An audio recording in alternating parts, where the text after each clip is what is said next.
All of these group actions are natural. They're also, to a great extent, inevitable.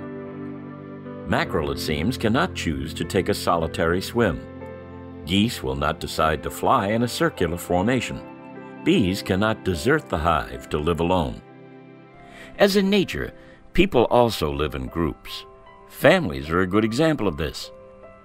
Some may be just immediate family. Some might be considered extended family. Some may even extend to tribes. Then again, some people live alone. And in spite of this organizational diversity, people survive. It's sometimes useful to think about these human groups as artifacts, as human constructs. They evolve, but they evolve based on human preference and ingenuity, not on natural selection. For example, throughout much of human history, sustenance agriculture was the norm for most of humanity. Extended families ensured that the hands necessary for working the fields were available. As economies progressed from agricultural to industrial to post-industrial, extended families became less and less valuable in terms of survival. Smaller families became the norm in developed economies. We're not suggesting that you attempt to change family structures. But suppose that you had to reorganize a business. Imagine, for example, that you needed to increase the possibilities of survival for a major auto company. How could you use the insight that human organizations are artifacts to design a strategy that might work? Our societies and organizations, as artifacts, not only shape the way we live, but they shape the way in which we perceive and create our realities. If you doubt this, think about the way we treat subjects such as abortion, immigration, appropriate levels of cultural tolerance, and so on. This shaping of reality can be demonstrated in less serious areas. There is, for example, the classic 9-dot problem. The challenge is to join all 9 dots by using 4 straight lines, without lifting your pencil from the paper. Give it a try. One solution is this. The difficulty that most people have with this is that they draw a box around the dots and seek a solution within that box. The box is not in the original diagram, but it is a construct, an artifact, of the person trying to solve the problem. It changes the reality of the problem and constrains possible solutions. There are many other puzzles which illustrate that the ways we construct reality make life difficult. Let's look at 2 before we move on to more important issues. People have had a lot of fun with this. With the addition of a single line, this figure can be changed into a 6. Please add that line. A hint to solving this is that many 7-year-olds in Canada, Great Britain, and the United States have no difficulty here. Another illustration. By moving 1 digit, this equation may be made into a correct equation. Please move that 1 digit.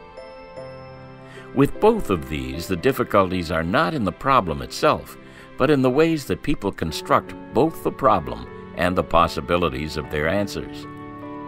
The first puzzle is usually seen as a Roman numeral 9, the solution as a Roman numeral 6, and the line to be added as a straight line. This makes the problem difficult, but there was no mention of Roman numerals or straight lines in the presentation of the problem. Young children in English-speaking countries have no problem with this because they are ignorant of Roman numerals, but they are learning to spell, and the line they add is the letter S. The second problem points to the constraints we impose on ourselves and the types of change we allow. Most people try to resolve this problem by moving digits in a linear manner, either to the left or to the right. The solution is found by moving the digit 2 vertically. What makes this difficult is our experience, our knowledge, our social organization. It's not easy to go beyond these, to think about the ways in which we are thinking. There are times, however, when this looking inward is needed. Okay, let's move on. We can easily go beyond interesting puzzles to more practical matters. For example, suppose you were running a manufacturing company, and one of the things that your customers demanded was the prompt fulfillment of their orders. Let's look at how this is done and how it may be improved. Our current organization, if it's like most businesses, looks a lot like a bureaucracy. The organization chart will let you know who's in charge and what departments are formally recognized. It may look something like this. Now let's see how our organizational form deals with prompt fulfillment of orders. The sales department receives the order and checks the customer's credit before sending it to a production scheduler, who checks finished goods inventory. If the goods are in stock, then the order goes to warehousing to pick the items, which are sent to packing and shipping, where a designated shipper, such as FedEx, is called to send the order on its way to the customer.